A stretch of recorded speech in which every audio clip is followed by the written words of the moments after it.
छत्रपती संभाजीनगर जिल्ह्यातील खुलताबाद तालुक्यात असलेल्या भेंडाळा येथील प्राचीन जुन्या असलेल्या दक्षिणमुखी मारुती मंदिर येथे श्रावण मासाच्या चौथ्या आणि शेवटच्या शनिवार निमित्त भाविकांनी मोठ्या प्रमाणात गर्दी केली होती। जुनाट आणि डोंगर माथ्यावर असलेल्या या मंदिराकडे यापूर्वी रस्त्याअभावी भाविकांना खूप कसरत करावी लागत असे।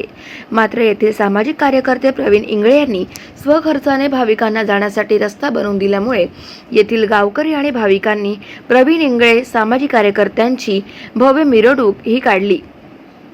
प्राचीन आणि जुन्या असलेल्या या दक्षिणमुखी हनुमान मंदिरासमोर प्राचीन असा तलाव असून या तलावामध्ये पांढरे कमळ आहे। या तलावात स्नान केल्याने त्वचेचे असलेले पांढरे डाग आणि त्वचेचे इतर आजार नाहीसे होतात अशी आख्यायिका असून क्षयरोग असलेले अनेक भाविक दूरदूरून येथे येत असून स्नानाचा आणि दर्शनाचा लाभ घेताना दिसतात। गाव माझा न्यूजसाठी राजेश थोरात, खुलताबाद, छत्रपती संभाजीनगर।